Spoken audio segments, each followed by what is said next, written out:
Thank you very much. Thank you. Nice crowd. What a good-looking group of people. Well, we have some very, very good news today, and a lot of good things are happening for our country. Please sit down.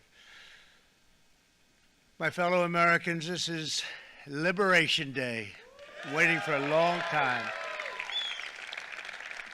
April 2nd, 2025 will forever be remembered as the day American industry was reborn, the day America's destiny was reclaimed, and the day that we began to make America wealthy again. We're going to make it wealthy, good and wealthy. For decades, our country has been looted, pillaged, raped, and plundered by nations near and far, both friend and foe alike. American steel workers, auto workers, farmers, and skilled craftsmen, we have a lot of them here with us today. They really suffered gravely. They watched in anguish as foreign leaders have stolen our jobs, foreign cheaters have ransacked our factories, and foreign scavengers have torn apart our once beautiful American dream. We had an American dream that you don't hear so much about. You did 4 years ago, and you are now, but you don't too often, and for many years and decades even, you didn't hear too much about. Our country and its taxpayers have been ripped off for more than 50 years, but it is not going to happen anymore. It's not going to happen. In a few moments, I will sign a historic executive order instituting reciprocal tariffs on countries throughout the world. Reciprocal, that means they do it to us and we do it to them. Very simple. Can't get any simpler than that. This is one of the most important days, in my opinion, in American history. It's our declaration of economic independence. For years, hardworking American citizens were forced to sit on the sidelines as other nations got rich and powerful, much of it at our expense. But now it's our turn to prosper, and in so doing, use trillions and trillions of dollars to reduce our taxes and pay down our national debt, and it'll all happen very quickly. With today's action, we are finally going to be able to make America great again, greater than ever before.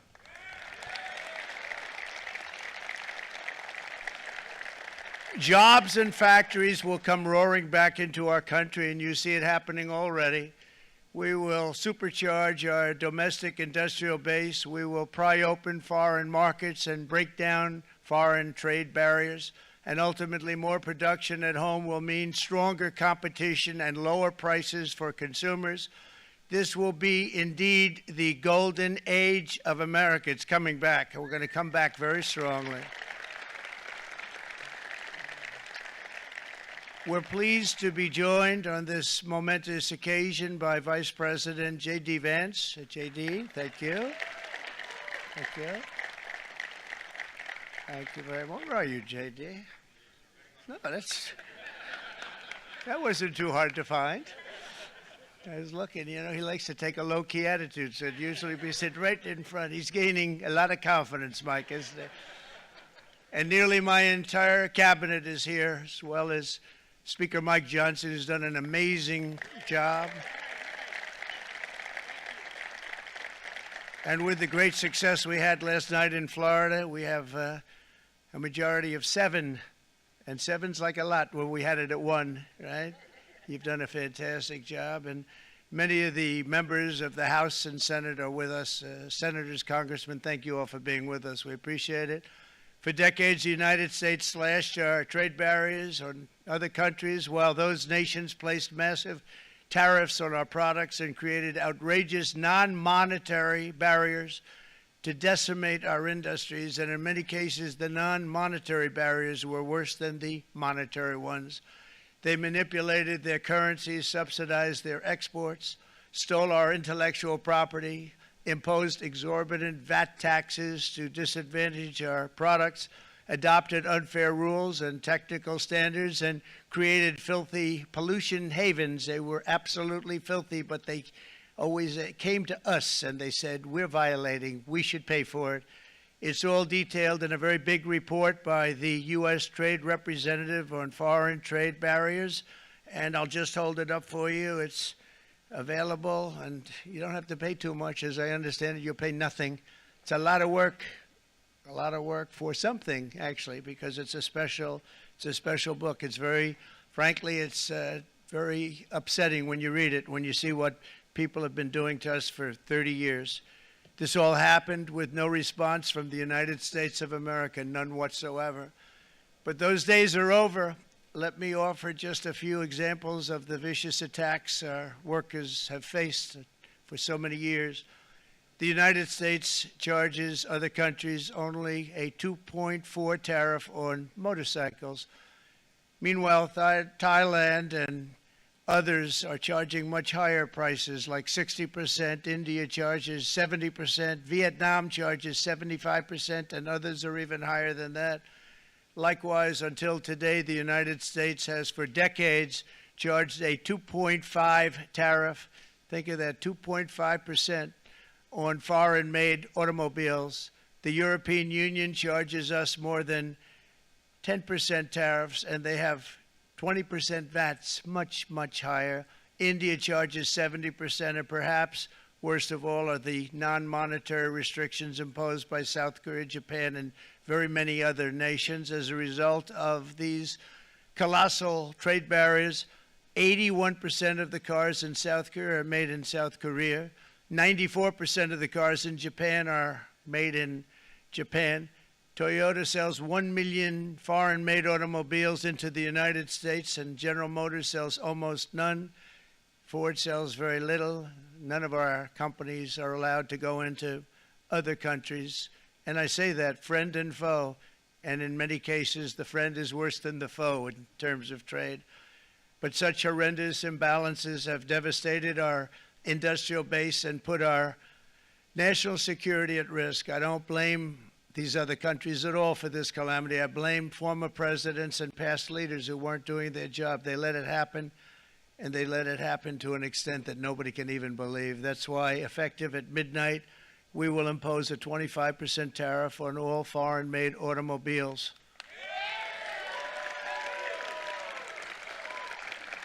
Thank you. Brian, I'd like to have you come up here for a second, okay? I just see him sitting. He's been a fan of ours, and he understands this business a lot better than the economists, a lot better than anybody. Brian, say a few words, please, would you? Thank you, Mr. Thank you. It's a great honor to have you. Thanks. Thank you, Mr. President. I grew up just north of Detroit, Michigan, in Macomb County, known as the home of the Reagan Democrats. My first vote for president was for Ronald Reagan. I thought that was going to be the best president I ever saw in my lifetime until Donald J. Trump came along. I have watched my entire life, I have watched plant after plant after plant in Detroit and in the metro Detroit area close. There are now plants sitting idle. There are now plants that are underutilized, and Donald Trump's policies are going to bring product back into those underutilized plants. There's going to be new investment. There's going to be new plants built.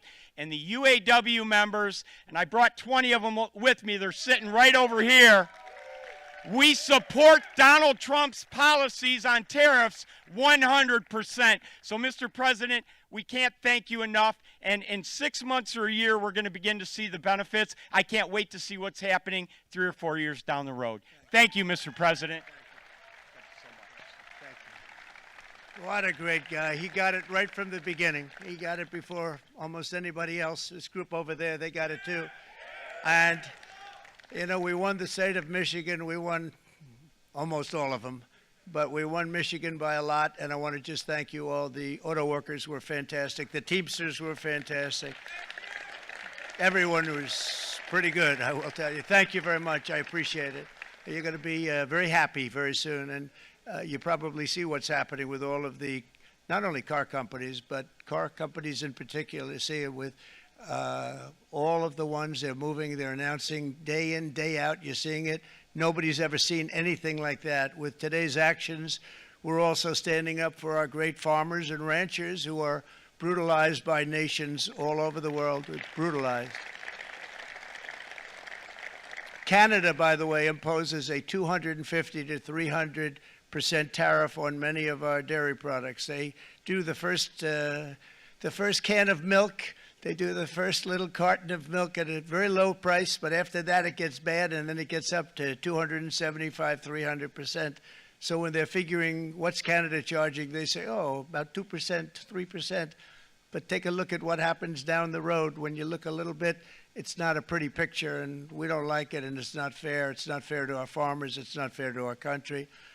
And with countries like Canada, you know, we subsidize a lot of countries and keep them going and keep them in business. In the case of Mexico, it's $300 billion a year. In the case of Canada, it's close to $200 billion a year.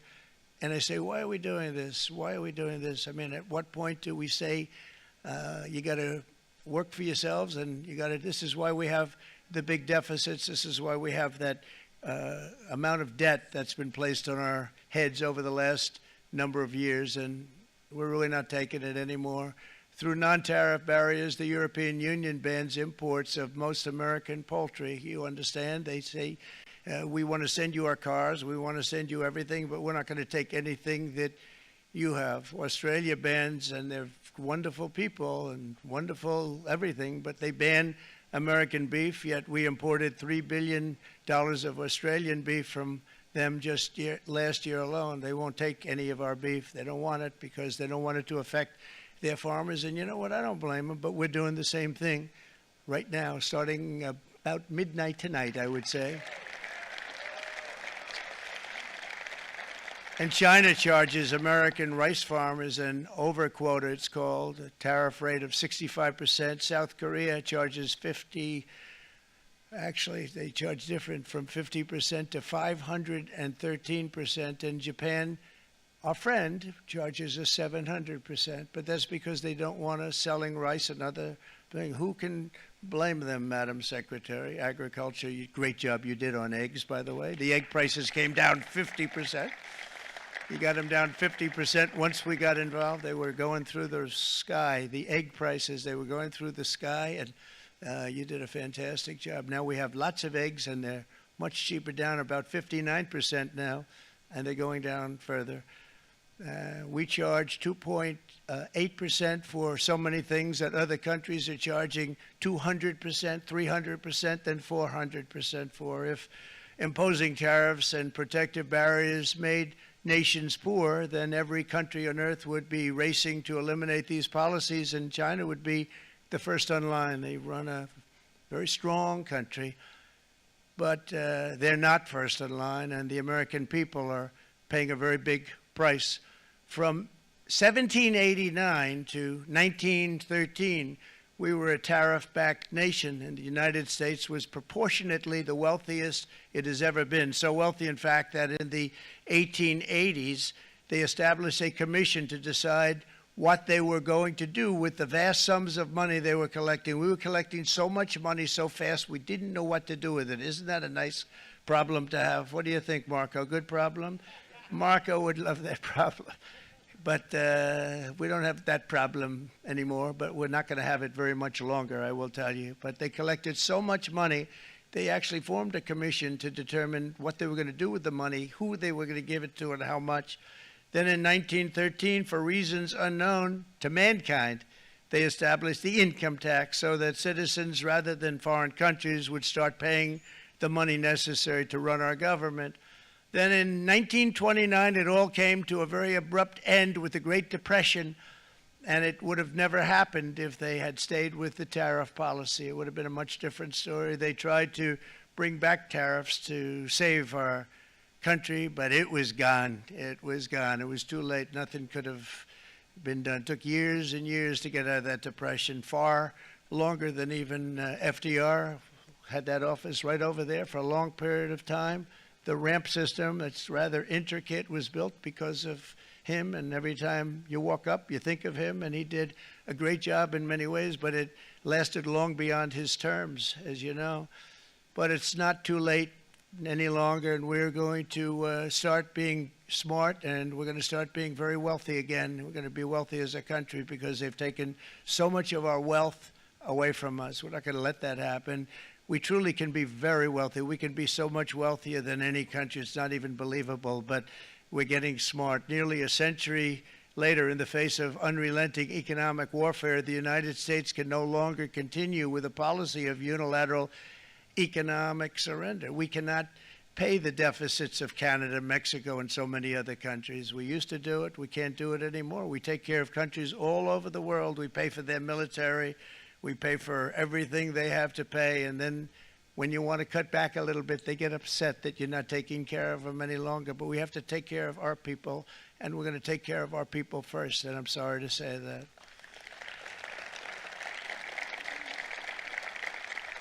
And today we're standing up for the American worker, and we are finally putting America first.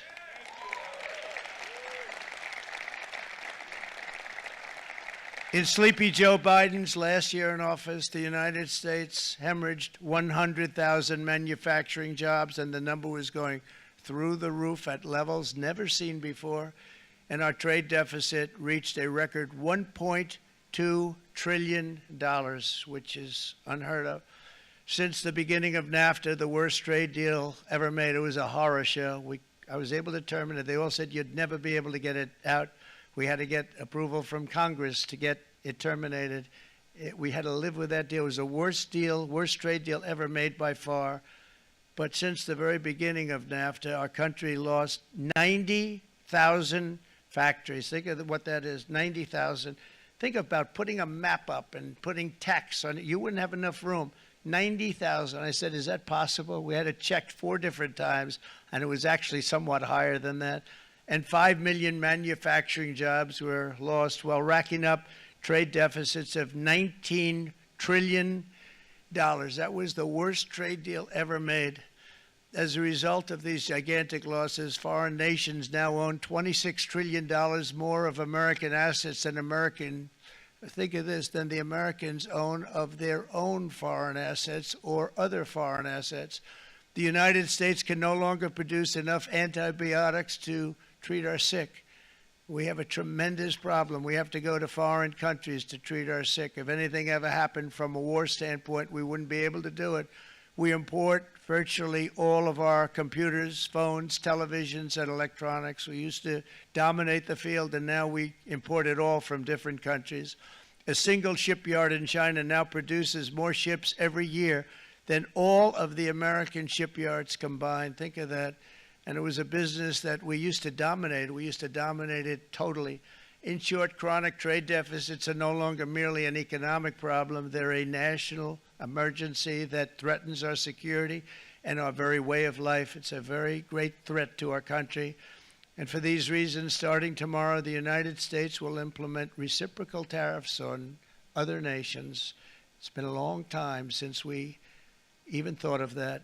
We used to think about it a lot. We didn't think about it for many decades, and you see what's happened. For nations that treat us badly, we will calculate the combined rate of all their tariffs, non-monetary barriers, and other forms of cheating. And because we are being very kind, we're kind people, very kind. You're not so kind when you got ripped off with your salaries. My auto worker friends and my Teamster friends and all of the unions that typically voted Democrat, they're not voting Democrat anymore because worker, whether union or non-worker, they're for the Republicans now. That's what happened. But we will charge them approximately half of what they are and have been charging us. So the tariffs will be not a full reciprocal. I could have done that, yes, but it would have been tough for a lot of countries who didn't want to do that. I'd like to see the chart if you have it. Could you bring it up, Howard? This is our great Secretary of Commerce, Howard Lutnick. Thanks, Howard. So if you look at that, China, first row, China, 67%. That's tariffs charged to the USA, including currency manipulation and trade barriers. So 67%, I think you can, for the most part, see it. Those with good eyes, with bad eyes. We didn't want to bring, it's very windy out here. We didn't want to bring out the big charts because it had no chance of standing. Fortunately, we came armed with a little smaller chart. So it's 67%, so we're going to be charging a discounted reciprocal tariff of 34%. I think, in other words, they charge us, we charge them less. So how can anybody be upset? They will be because we never charge anybody anything, but now we're going to charge. European Union, they're very tough, very, very tough traders. You know, you think of European Union, very friendly. They rip us off. It's so sad to see. It's so pathetic. 39%, we're going to charge them 20%, so we're charging them essentially half. Vietnam, great negotiators, great people. They like me, I like them. The problem is they charge us 90%. We're going to charge them 46% tariff.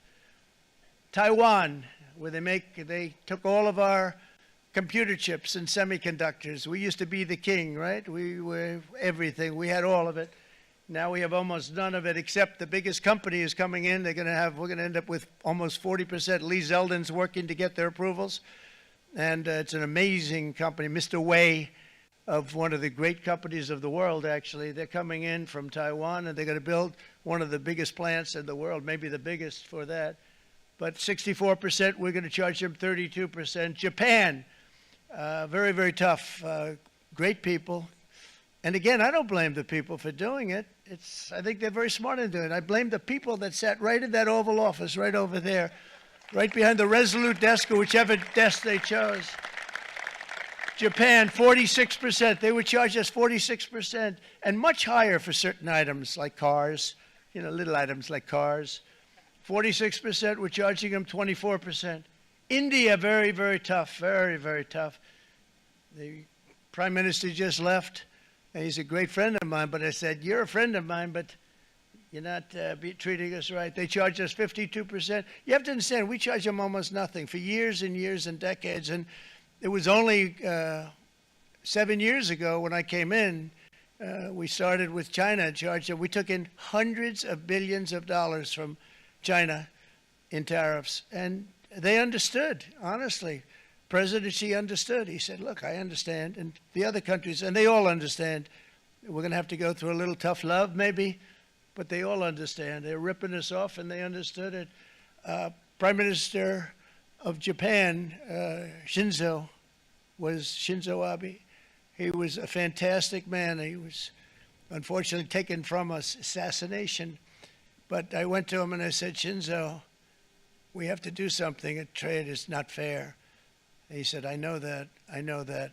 And he was a great gentleman. He was a fantastic man, but he understood immediately what I was talking about. I said, Shinzo, we have to do something. He said, I know that. And we worked out a deal, and it would have been a much better deal, but frankly, there were many years left on the deal that was made previous to my getting there, but it was something. If you look at Switzerland, 61% to 31%. Indonesia, Malaysia, Cambodia. Oh, look at Cambodia, 97%. We're going to bring it down to 49. They made a fortune with the United States of America. United Kingdom, 10%, and we'll go 10%. So we'll do the same thing. South Africa, 60%, 30%, and they've got some bad things going on in South Africa. You know, we're paying them billions of dollars, and we cut the funding because a lot of bad things are happening in South Africa. The fake news ought to be looking at it. They don't want to report it. Brazil, 10%, 10%. Bangladesh is 74%. So you see what's going on. Pakistan, 58%. Sri Lanka, 88%. So what we're doing is we're taking not the full, we could take the full 88%. Thanks a lot, Howard. He's doing a very good job. How's he doing, all right? I think you better take it with you. It's not going to last very long. He's going to put it, it's going to follow you down with the wind. I brought a hat just in case it got too windy, but here, would anybody like a hat? I'm not giving it to a cabinet. I'm giving it to the auto workers. Come here.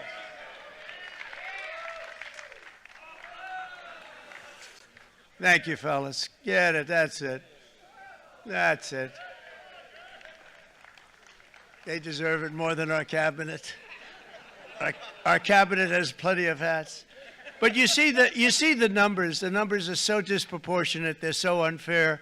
At the same time, we will establish a minimum baseline tariff of 10%. You notice that on the chart. And that'll be on other countries to help rebuild our economy and to prevent cheating. So we're going to have a minimum of cheating, and we're going to be very severe on the people that at the gate that watch the tariffs and watch the product coming in, because there's been a lot of bad things happening at the gate because the money is so enormous that you're talking about. There's never been probably anything like it in terms of the enormity, and there are a lot of bad things happen at the people that do the check-in, and they're looking at 10-year jail sentences if they do play. We're going to treat them so good, but if they cheat, the repercussions are going to be extremely strong. Foreign nations will finally be asked to pay for the privilege of access to our market, the biggest market in the world. We're right now the biggest market in the world. We had a great country 4 years ago in terms of the economics. We were doubling up on China. We were doing so well. Nobody was going to catch us, but so much of it slipped away over the last 4 years under Biden. I campaigned on this policy throughout last year, and today that promise was made, and it was also a promise, as you know, that was kept. Promises made, promises kept. To any company that objects to our common sense reciprocal tariffs, again, reciprocal, back and forth, back and forth. And I call this kind reciprocal. This is not full reciprocal. This is kind reciprocal. But what we do is we cut it in half. We charge them. My answer is very simple if they complain. If you want your tariff rate to be zero, then you build your product right here in America, because there is no tariff if you build your plant, your product in America. And we've seen companies coming in like we've never seen before. Likewise to all of the foreign presidents, prime ministers, kings, queens, ambassadors, and everyone else who will soon be calling to ask for exemptions from these tariffs. I say, terminate your own tariffs, drop your barriers, don't manipulate your currencies. They manipulate their currencies like nobody can even believe, which is a bad, bad thing and very devastating to us. And start buying tens of billions of dollars of American goods. Tariffs give our country protection against those that would do us economic harm. And many people were looking to do us economic harm. Maybe not so obviously, but they were doing tremendous economic harm. But even more importantly, they will give us growth. These tariffs are going to give us growth like you haven't seen before, and it'll be something very special to watch. I am so looking forward, and Brian, it's going to happen even faster than you said. You know, you might say, but it's already started. It's already started. Work's already begun on plants all around the country, and you see that as before. These are big, rich companies. We have $61 billion started on a big plant going up. It's going to be announced over the next 2 days, and they already started work. Many of these the biggest companies in the world, they've committed to build, build, build. We're going to build, build, build, sir. And they came here to see me, and they wanted to know if they could have a press conference. I do as many as I can. I'm pretty busy trying to stop Russia and Ukraine and the Middle East. We got to stop that. We got to stop the Houthis, which we're making tremendous. They like shooting ships down and out of the water, sinking ships.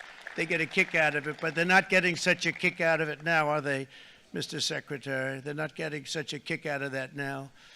But here are just a short list of some of the companies that have already announced and committed to investment. And this is a company that built its factories and its plants in China. Apple is going to spend $500 billion. They never spent money like that here. They're going to build their plants here. SoftBank, OpenAI, and Oracle, great companies, are investing $500 billion almost immediately. NVIDIA, a hot company, is investing hundreds of billions of dollars. They just announced. TSMC, the biggest, most important company in the world of chips from Taiwan, with no investment from us, is investing $200 billion. And they said the reason was, number one, the election of November 5th, and number two, the tariffs. They don't want to pay the tariffs, and the way they're not paying it is to build their plant here. So we're going to go from almost no percentage. We used to have 100% of the chip market. Now it's all in Taiwan. Almost all of it's in Taiwan, a couple of other countries, but mostly in Taiwan. And think of it, we had 100%. We lost it because of people in that office that didn't do their job. They allowed it to be stolen from us. Johnson & Johnson, great company, $55 billion. Eli Lilly, $27 billion. Meta, is investing $500 billion. Wow. The MAC is investing $20 billion. CMA, CGM, $20 billion. And then you have Merck and Clarios, Stellantis, General Motors, GE Aerospace, Honda, Nissan, Hyundai are all putting in billions and billions of dollars, and they're committed 100%. So. And we've never had, and this is after 2.5 months. This is after just a short, this all took place as soon as we came out with what everybody wanted to do. You know, I watched a gentleman today on television, used to work with Lee Iacocca, a very respected automobile person, and he said, you know, because they were asking people, and they try and get as many negative people as they can, but they can't find them too much. It's pretty hard to find in terms of what we're doing, especially when they see all this investment. They said, so tell me, what do you think of what Trump is doing from the automobile standpoint? He said, I can't believe it. Somebody is finally, he's an older guy, real pro, really top guy, with Lee Iacocca. He said, I never thought I'd see the day when this would happen, where somebody had the courage to go and do what has to be done. This is transforming our nation. Our entire nation is going to be transformed, not only with the cars, but on every single other item that's built. We're going to become an industrial powerhouse. And he said that so beautifully today. In fact, I'm going to find out, I'm going to get a tape, and Bruce, I'm going to get that tape, and I'm going to send it to you out in Long Island, and you're going to play it for the people. And all your union workers and your non-union workers out there, you got a pretty even split. But we have, so far, it looks like we're going to have about $6 trillion of investments, and you wouldn't do that in years in this country over the last number of years. $6 trillion, and that's going to be much higher by the end of the year. And think of what $6 trillion is. You wouldn't have even a small percentage of that under this other system. We're going to be an entirely different country, and it's going to be fantastic for the workers. It's going to be fantastic for everyone. There will never have been a transformation of a country like the transformation that's already happening in the United States of America. It's an incredible thing to watch, and it's incredible to meet with the top people, people that you read about, very wealthy people, or people that are great managers and executives and presidents of big public companies, and to watch the enthusiasm they have now that they didn't have. They gave up on our country. They went to foreign countries and they built. Companies are pouring into our country at levels never seen before, with jobs and money to follow, and it's really beautiful. In the coming days, there will be complaints from the globalists and the outsourcers and special interests and the fake news. Always, fake news will always complain. But never forget, every prediction our opponents made about trade for the last 30 years has been proven totally wrong. They were wrong about NAFTA. They were wrong about China. They were wrong about the Trans-Pacific Partnership, which would have been a disaster if I didn't terminate it. If I didn't terminate that, United Auto Workers, you would have had no jobs in this country. You would have had no jobs. It was all going to other countries. In my first term, they said tariffs would crash the economy. Instead, we built the greatest economy in the history of the world. And again, I have great respect for President Xi of China, great respect for China, but they were taking tremendous advantage of us, and I commend them for that. I say, hey, if you can get away with it, that's okay. But, you know, they understand exactly what's happening, and they probably, most of them are saying it's about time they did something, but and they're going to fight, and they're going to fight fair. Everyone's going to fight. You know, it's like, I say to the leaders, look, you got to take care of your country, but we have to start taking care of our country now. We can't do what we've been doing for the last 50 years. From the day of my election, the stock market went up in my first term 88%, with NASDAQ going up 155%, more than any president has ever had in any term in office, by far. And I think we're going to blow that away. And maybe the numbers won't show, but I think they're going to show much better than even those numbers. But what you're going to see is you're going to see activity, that empty, dead sites, factories that are falling down. Those factories will be knocked down, and they're going to have brand new factories built in their place. They're not only talking about renovating, they're talking about brand new, the best anywhere in the world, the biggest anywhere in the world. I have a friend who builds car plants. And I said, I want to see the biggest and the best. He said, well, we have to go to Mexico. I said, no, I want to see it in the United States. He said, we're not building them in there. This is a year and a half ago during the campaign. He said, we're not building it. You'd have to go to Mexico. When I was starting to decide to run, and I went to number one in the polls very rapidly, I want to say, like let's say in the first hour, and then shortly thereafter, it looked like I was going to win, and the fake news was saying, "Oh no, don't do this." What they don't know is if I didn't win, they would have really been in trouble, because nobody wants to read them anyway. But I tell you what, when it looked like I was going to win, I announced that I was going to be doing exactly what we're talking about today. Great consistency, actually, because I've been talking about it for 40 years, but because I saw what was happening 40 years ago. If you look at my old speeches when I was young, very handsome, my old speeches, and that people would say I'd be on a television show, I'd be talking about how we were being ripped off by these countries. I mean, nothing changes very much. The only thing that changed were the countries, but nothing really changes. But it's why it's such an honor. It's such an honor to be finally able to do this. If you look at China, I took in hundreds of billions of dollars in my term, hundreds of billions. They never paid 10 cents to any other president, and yet they paid hundreds of billions, so much so that Biden couldn't do anything. They wanted to try and terminate it because he had a very special relationship with China. You know what the relationship was? He had a special relationship. But the numbers were so big, that they couldn't do it. So they did ease it up. They did things that they shouldn't have done. They made it a lot more comfortable for them, but they couldn't do it because the numbers were hundreds of billions of dollars, and I did that. And we were on our way to doing something like incredible. And then we had a very bad election happen, a lot of bad things happened. So when I said we got to do it again, I said we have to make it too big to rig. And we made it too big to rig, and we won in records, and it was a monumental win. And it was such an honor to see so many of you, like Brian and your friends, here with us to celebrate, and to more importantly celebrate what we're doing, because that wouldn't be a full celebration if we didn't do this, because this will be an entirely different country in a short period of time. It'll be something the whole world will be talking about it. The critics made the very tired predictions earlier this year, but in February, core inflation dropped to the lowest rate in 4 years, and the price of eggs, as you know, just in a month and a half, we were there for 4 weeks, and the first week I got blamed for eggs. I said, I just got here.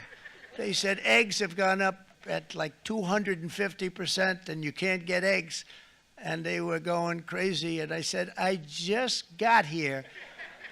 And then we got to work on eggs, and we got to work on everything, and our great Secretary of Agriculture, you did a fantastic job, Brooke Rollins, she did a fantastic job. And as I said before, the price of eggs dropped now 59%, and they're going down more, and the availability is fantastic. They were saying that for Easter, please don't use eggs. Could you use plastic eggs? I said, we don't want to do that. We want to, and you really came through. It's an amazing job. Thank you very much, Brooke. You did great.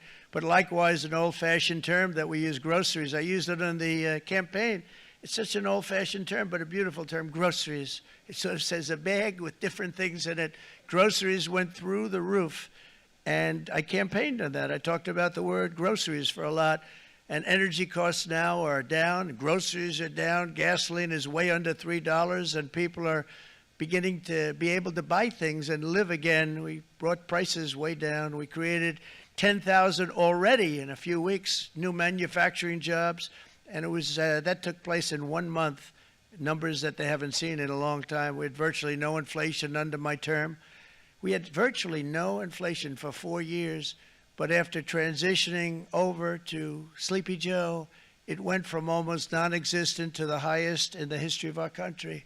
They had the highest inflation in the history of our country, brought up by energy and bad spending and bad policy, and a lot of bad things happened. How about allowing millions and millions and millions of people to pour into our country with open borders, where it's so sad to see even now. And I see our great secretary you have done, stand up please, Christy. stand up. Kristi Noem and Tom Homan. These people are doing a great job, but gotten them out in records. We have problems with judges that don't want them to go out. They want Tren de Aragua, and they want MS-13, the most vicious gangs ever. Nobody's ever seen anything like it. Absolute killer gangs. They kill people. They don't even think about it. And we put them out, and we have judges now, radical left judges that they don't want them to go out. They want them to even be brought back. Let's bring them back. You've done a fantastic job, and please thank everybody. Homeland Security, thank everybody. Appreciate it. And we now have a border that's the best border that we've ever had, even better than it was my first term. My first term we did good, but this one we really specialized in. We've done really well. And we had records then. We had the best, safest border. 4 years ago, we had the best border there ever was. And now we have, you've actually matched it and done even better. And we're going to get it down the right way. And we want people, by the way, to come into our country, but we want to come in through a legal process. We want them to come in legally. We need more people. We need people to run these plants and to help the auto workers and the Teamsters and the non-union people and everybody else. But we need people and the farmers.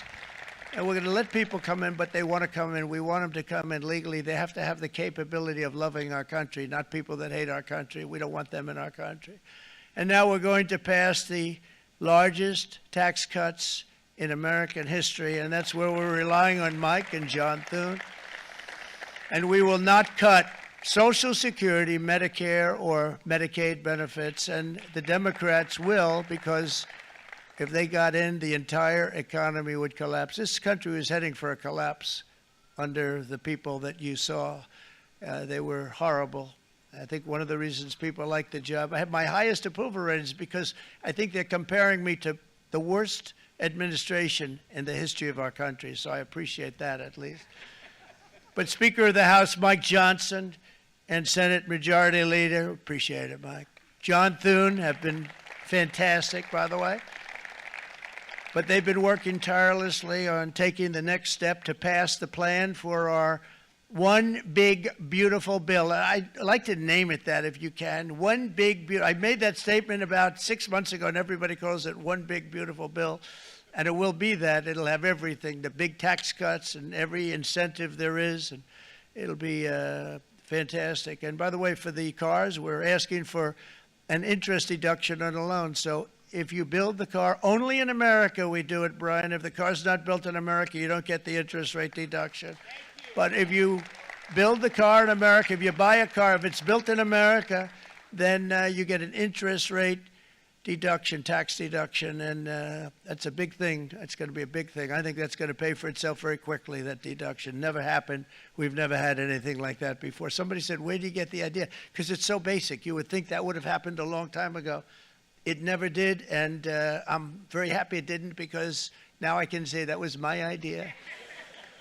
But we're going to get us closer to the debt extension. We have to get the debt extension passed, and I know you're going to be able to do that, Mike, and it's very important that you do that.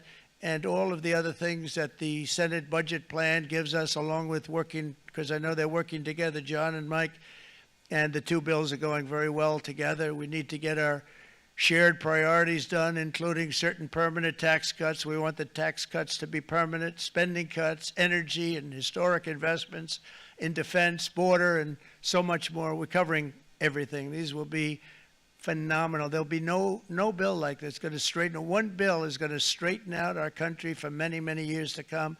And we said, let's just do it and let's get it done. And some guys will love it and some guys will like it a little bit less because they're not getting what they were exactly looking for, but they're getting a lot. They'll never, if we get this done, it'll be the most incredible bill ever passed in the history of our Congress and Senate and congressmen, the senators and the congressmen, many of whom are here today, will be very proud of themselves. I really believe that. It's going to set us on a whole new prosperous path. We're going to cut spending and right-size the budget back to where it should be. We're going to do that very strongly. Thank you, Rick. Thank you. John, thank you. Oh, look at all of our senators over there. Oh, boy. That's a nice group of people. But I won't like them so much if they don't get this bill done. That's a great group, and Congressman, thank you very much. I appreciate it. Tremendous people. The Senate plan is my complete and total support, and the House plan likewise is very similar. They're moving along pretty much at the same clip, and as soon as you're ready, you'll show it to me, and I'm sure it'll have my support, Mike. Every Republican congressman and senator must unify. We have to unify. We can't be separated. We have to get it done. We have to get absolutely everything we can, and we have to take care of the American people. That's the only thing that matters. We have to take care of the American people first. We need to pass this bill immediately, get it done, including debt extension. From this day on, we're not going to let anyone tell us that American workers and families cannot have the future that they deserve. We're going to produce the cars and ships, chips, airplanes, minerals, and medicines that we need right here in America. The pharmaceutical companies are going to come roaring back. They're coming roaring back. They're all coming back to our country, because if they don't, they got a big tax to pay. And if they do, I'll be very happy, and you're going to be very happy, and you're going to be very safe. We're going to build our future with American hands, with American heart, American steel, and we're going to build it with American pride like we used to. We're approaching our 100th day as president, and have been given credit by a lot of people, actually, even some of the fake news. Can you believe it? Which in this case hopefully isn't fake, for having done more in that time than any other administration in the history of our country in the first 100 days. I think we've had an amazing, in terms of what we've done, what we've gotten accomplished. I'd like to see if we can get that war ended and another war from not starting in the Middle East. We have to get Russia. They're losing 2,000 on average, 2,500 people today, young people, soldiers, Russian. Think of that. 2,500 through some days, but on average, probably over about a 1 week period, it's 2,712, they say. They're losing those soldiers. They're dying. They're being decimated. And they're not from our country, but they're from other countries. But they're human beings. They're from Russia. They're from Ukraine in this period, most of them.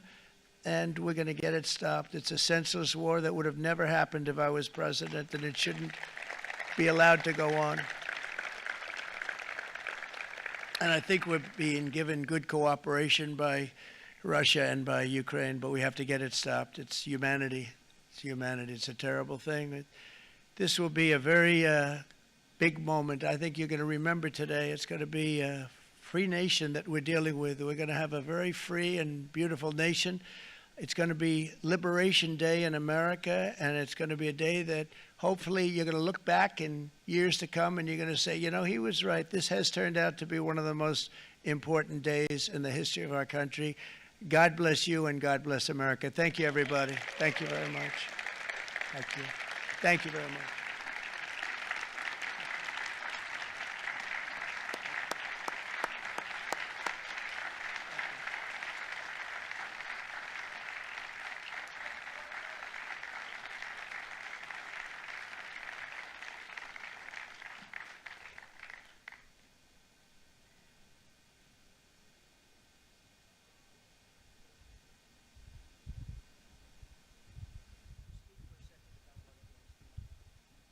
This is Will, everybody. He's going to just give you a little bit of a briefing on what we're signing. Good afternoon, y'all. We have two documents prepared for the president's signature today. One closes what's referred to as the de minimis loophole with respect to imports from the People's Republic of China. The other is the big one, is the reciprocal tariff executive order that the president just spoke about at length. This is obviously a huge deal, and it's been an honor to be part of your team getting this ready for you, sir. Thank you very much. Thank you.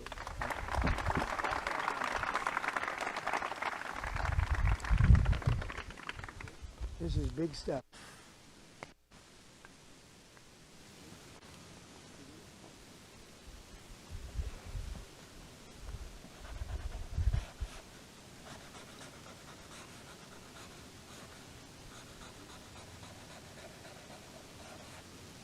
That's a 10. That's a good one. Look. That's a good one. That's a good one. Thank you. Thank you, sir.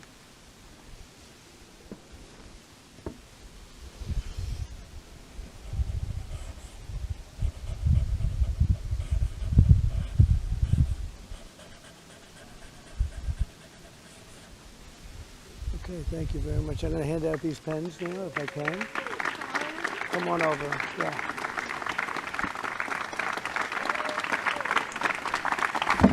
Thank you very much. Thank you. Thank you, sir. Come up here, Madam Secretary.